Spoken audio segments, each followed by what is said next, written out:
पता नहीं बस और गाड़ियों में रात में भी एसी क्यों चलाया जाता है। माना कि गर्मी से निजात पाने के लिए एसी का चलाया जाना जरूरी है, पर तब क्यों जब ज्यादा गर्मी ना हो।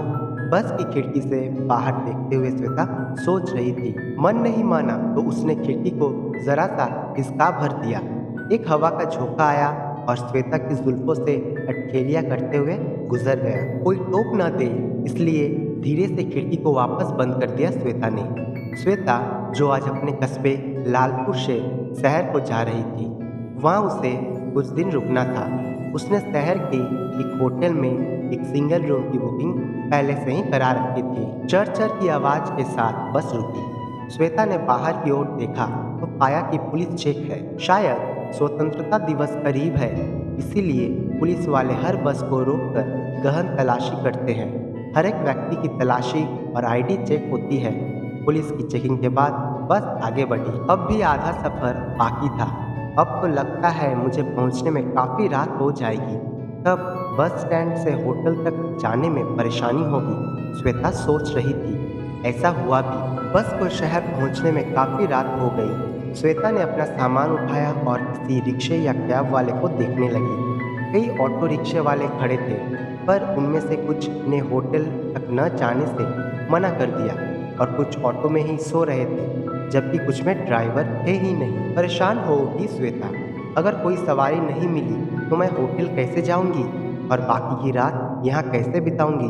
तभी उसकी नज़र कोने में खड़े एक ऑटो पर पड़ी। श्वेता उसकी तरफ गई तो देखा कि ड्राइवर उसके अंदर बैठे बैठे ही सो रहा है। ये ऑटो वाले, खाली हो? होटल रीगल तक चलोगे? श्वेता का स्वर पता नहीं क्यों तेज हो गया था। उसकी आवाज़ सुनकर वह उठ गया और इधर उधर देखने लगा। जी जी जी, वो आखिरी बस आ गई क्या? मैं ज़रा सो गया था। हाँ बताइए मैडम, कहाँ जाना है? होटल रीगल जाना है मुझे, श्वेता बोली थी। हाँ जी बैठिए, कहकर उसने ऑटो स्टार्ट करके आगे बढ़ा दिया। होटल रीगल यहाँ से कितनी दूर होगा? श्वेता ने पूछा। वह मैडम कुछ नहीं तो 16 किलोमीटर तो बढ़ ही जाएगा। बात ऐसी है ना मैडम कि यह बस स्टैंड शहर से काफ़ी बाहर और सुनसान जगह पर बनवा दिया गया है, इसीलिए यहाँ से हर चीज़ दूर पड़ती है। पर आप घबराइए मत, हम अभी आपको पहुँचा देते हैं, ऑटो वाले ने जवाब दिया। ऑटो वाले का चेहरा तो नहीं दिख रहा था, पर उसके कान में एक चेन में पिरोया हुआ कोई बूंदा पहना हुआ था, जो बार बार बाहर की चमक पड़ने पर रोशनी बिखेर देता था। उस चमक से बार बार श्वेता का ध्यान ऑटो वालों के कान पर चला जाता था। अचानक से ऑटो के अंदर रोशनी सी भर गई। ऑटो वाले और श्वेता दोनों ने ध्यान से उस रोशनी को देखा। 4 लड़के थे जो अपनी बाइक की हेडलाइट को जानबूझकर ऑटो के अंदर तक पहुंचा रहे थे। इनको भी कहीं जाना होगा, ऐसा सोचकर श्वेता ने अपना ध्यान वहां से हटा लिया। पर ऑटो वाले की आंखें लगातार पीछे आने वाली बाइकों पर थी और वह उन लोगों की नीयत भांप चुका था। अचानक से ऑटो वाले ने अपनी गति बढ़ा दी जितनी बढ़ा सकता था और ऑटो को मुख्य सड़क से हटाकर किसी और सड़क पर चलाने लगा। क्या हुआ? क्या तुम इतनी तेज क्यों चला रहे हो और ऑटो को किस दिशा में ले जा रहे हो? बात क्या है आखिर? श्वेता ने कई सवाल दाग दिए। जी कुछ नहीं मैडम, आप डरिए नहीं। दरअसल इस शहर में कुछ भेड़ियां इंसानी वेश में रोज रात को लड़कियों का मांस नोचने के लिए निकल पड़ते हैं और आज इन लोगों ने आपको अकेले देख लिया है। पर आप घबराइए नहीं, मैं इनके मंसूबे कामयाब नहीं होने दूंगा। आंखों को रास्ते और साइड मिरर पर जमाए हुए ऑटो वाला बोल रहा था। पीछे आती हुई बाइकों ने अपनी गति और बढ़ा दी और वे ऑटो के बराबर में आने लगे। ऑटो वालों ने अचानक ऑटो को एक दिशा में लहरा दिया और ऑटो के लहराने से बाइक वाला संभाल नहीं पाया और बाइक कंट्रोल से बाहर हो गया और वह लहराता हुआ गिर गया। अपने साथी को गिरा देखकर दूसरा गुस्से में भर गया और बाइक चलाते हुए अंदर बैठी श्वेता के बराबर हाथ पहुंचाया। तुरंत ही श्वेता ने अपने साथ लाए हुए लेडीज छाते का एक जोरदार वार उसके हेलमेट पर कर दिया। इस अप्रत्याशित वार से वो भी बाइक समेत गिर गया। अपने 2 साथियों को चोटिल होने के बाद बाकी ने दोनों सवारों का हौसला टूट गया और उन दोनों ने पीछे आना छोड़कर अपनी बाइकों को मोड़ लिया। उन गुंडों से पीछा छुड़ाने के चक्कर में ऑटो मुख्य सड़क से भटककर पास की किसी छोटे सड़क पर चलने लगा था और ऑटो वाला ड्राइवर बगैर इस बात का ध्यान करे ऑटो भगाता जा रहा था और अब जब उसे इस बात का भान हुआ तब तक ऑटो शहर के किसी दूसरे हिस्से में आ गया था। वहाँ चारों ओर घूम अंधेरा था। बस जितनी दूर ऑटो की रोशनी जाती उतना ही रास्ता दिखाई दे रहा था। ऑटो चला जा रहा था। तभी अचानक ऑटो से खटाक की आवाज़ आई और ऑटो रुक गया। ऑटो ड्राइवर को जितनी तकनीक मालूम थी वह सब कुछ अपना लिया, पर कुछ ना हो सका। मैडम, अफसोस की बात है, हम शहर के किसी बाहरी हिस्से में आ गए हैं और वापसी का कोई उपाय नहीं है। अब हमें रात यहीं कहीं काटनी होगी। क्या मतलब? यहाँ कहाँ और कैसे? अब क्या करें मैडम, मजबूरी है, ऑटो वाला युवक बोला। फिर कहने लगा, वहाँ सामने आसमान में ऊंचाई पर एक लाल बल्ब चमक रहा है, वहाँ चलते हैं। ज़रूर वहाँ हमें सिर छिपाने लायक जगह मिल जाएगी। अपनी उंगली दिखाते हुए उसने कहा और एक झटके से श्वेता का बैग उठा लिया और तेजी से चल पड़ा। उसका अंदाजा सही था। यह एक निर्माणाधीन बहुमंजिला इमारत थी जिसके एक हिस्से में कुछ मजदूर सो रहे थे और बाकी की इमारत खाली थी। दोनों चलते हुए ऊपर वाले फ्लोर पर पहुंचे और एक कोने में सामान रख दिया। यह सब श्वेता को बड़ा अजीब लग रहा था और वह यह भी सोच रही थी, एक अजनबी के साथ वह इतनी देर से है, फिर भी उसे कोई असुरक्षा का भाव क्यों नहीं आ रहा है। इधर आ जाइए, हवा अच्छी आ रही है, युवक ने बालकनी में आवाज देते हुए कहा। वैसे तुम्हारा नाम क्या है? अचानक से श्वेता ने पूछा। जी, मेरा नाम राहुल है, युवक ने थोड़ा झिझकते हुए उत्तर दिया। भाई वाह, क्या नाम है, वेरी गुड, श्वेता ने अपने पर्स में रखे हुए बिस्कुट निकालकर राहुल की ओर बढ़ाते हुए कहा। जी मैडम, बात ऐसी है कि मेरी माँ शाहरुख खान की बहुत बड़ी फैन थी और जब मोहब्बतें फिल्म रिलीज हुई थी ना, तब मैं उसके पेट में था और तभी उसने सोच लिया था कि अगर बेटा पैदा हुआ तो उसका नाम राहुल रखेगी। राहुल की सरल बातें सुनकर बिना मुस्कुराए न रह सकी श्वेता। पानी पीते हुए घड़ी पर निगाह डाली तो अभी रात के 2 बज रहा था। अभी तो पूरी रात यहीं काटनी है। इस गरज से श्वेता ने बातचीत जारी रखी। दिखने में तो खूबसूरत लगते हो और पढ़े लिखे भी, फिर भी यह ऑटो चलाने की जगह कोई भी नौकरी क्यों नहीं कर लेते? श्वेता ने पूछा। मैडम, मैंने एमए किया है, वह भी इंग्लिश में, पर आजकल इस पढ़ाई से कुछ नहीं होता। या तो बहुत बड़ी डिग्री हो या फिर किसी की सिफारिश, और अपने पास दोनों ही नहीं। मरता क्या ना करता, इसलिए ऑटो चलाने लगा। मोहब्बतें तो कुछ अपनी मोहब्बत के बारे में भी बताओ। किसी लड़की से प्यार व्यार भी हुआ है या फिर? श्वेता ने पूछा। उसकी इस बात पर पहले तो राहुल कुछ शर्मा सा गया, फिर उसकी आंखों में गुस्सा उतर आया। बोला, हाँ मैडम, मुझे भी प्यार हुआ तो था, पर अफसोस की लड़की ने धोखा दे दिया। एक दिन मैं ऑटो लेकर घर वापस जा रहा था, तभी सड़क के किनारे मैंने देखा कि एक लड़का पड़ा हुआ है। उसके सिर से खून बह रहा है और भीड़ मोबाइल से वीडियो बना रही है। कोई उस लड़के को अस्पताल लेकर नहीं जा रहा। उस लड़के के साथ एक बदहवस सी लड़की भी थी। मुझे उन दोनों पर दया आई और इंसानियत के नाते मैंने उन दोनों को अस्पताल पहुंचाया। अस्पताल में उस लड़के को जब खून की ज़रूरत पड़ी तो उस लड़की ने मुझसे मदद मांगी। मुझसे कहा कि वह लड़का उसका भाई है और खून का इंतज़ाम करना है। मैं क्या करता, मैंने अपना खून उस लड़के को दिया और उसकी जान बचाई।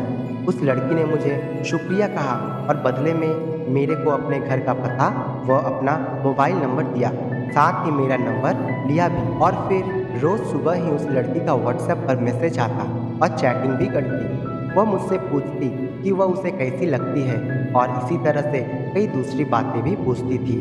एक दिन मेरे मोबाइल पर उस लड़की का फ़ोन आया और उसने मुझे अपना घर बुलाया। मैं उससे मिलने के लिए आतुर था, इसलिए तैयार होकर उसके घर पहुंच गया।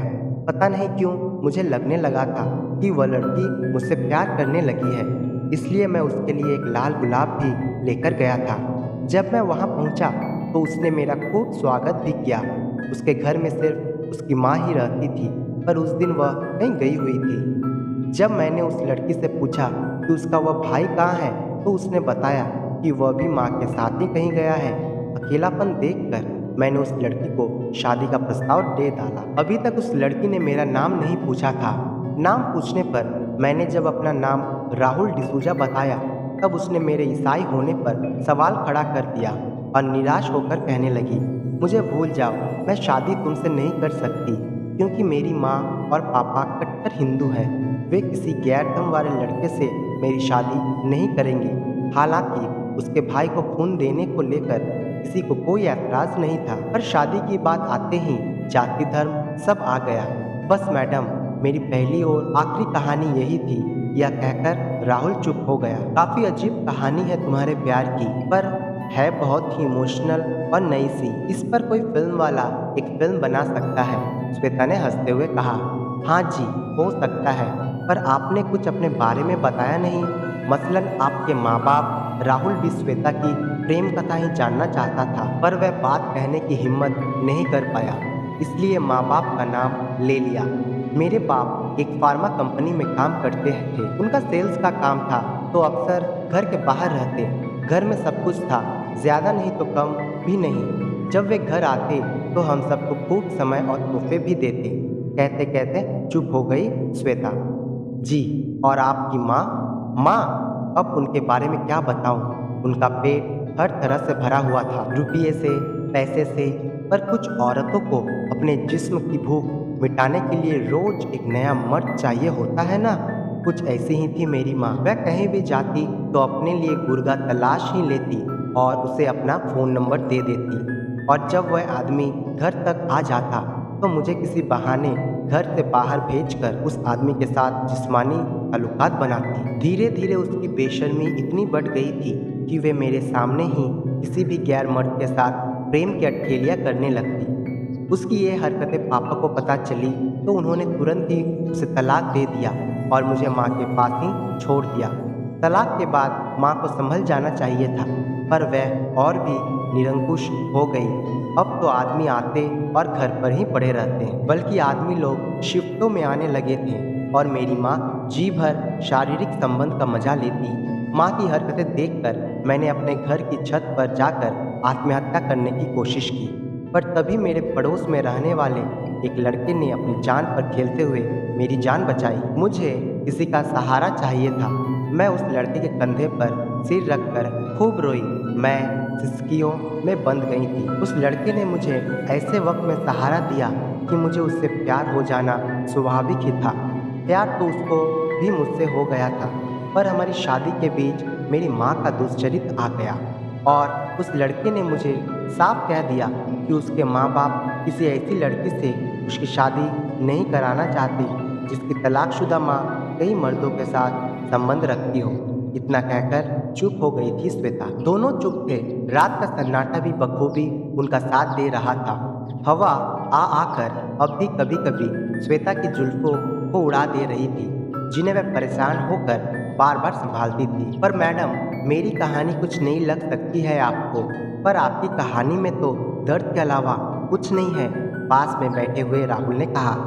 प्रत्युत्तर में कोई जवाब नहीं आया, सिर्फ एक छोटी सी सिसकी ही आई, जिसे चाहकर भी श्वेता छिपा ना सकी थी। क्या तुम रो रही हो? राहुल ने पूछा। बिना कोई उत्तर दिए ही राहुल के सीने से लिपट गई श्वेता।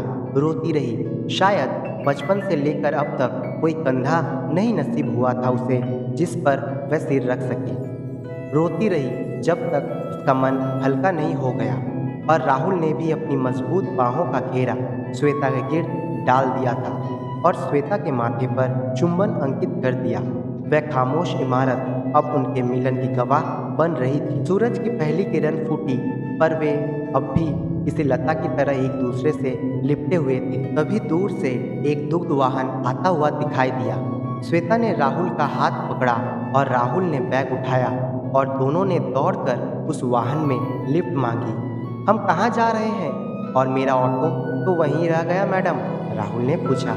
अगर तुम्हें कोई और काम मिले तो क्या तुम करोगे? श्वेता ने राहुल की आंखों में झांकते हुए कहा। हाँ मैडम, क्यों नहीं करूँगा, पर हो सकता है तुम्हें उम्र भर मेरा साथ देना पड़े। हाँ, पर तुम्हें साथ देना होगा तो ही करूँगा मैडम। मैडम नहीं, श्वेता नाम है मेरा, श्वेता ने कहा। बदले में राहुल सिर्फ मुस्कुराकर रह गया। शहर आ गया था।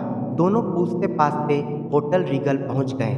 रिसेप्शन पर जाकर श्वेता ने मैनेजर से कहा, जी मैंने अपने लिए एक सिंगल बेडरूम बुक कराया था। मुझे आने में देर हो गई, पर अब मुझे सिंगल नहीं बल्कि डबल बेडरूम चाहिए। जी मैडम, किस नाम से रूम बुक था? मैनेजर ने पूछा।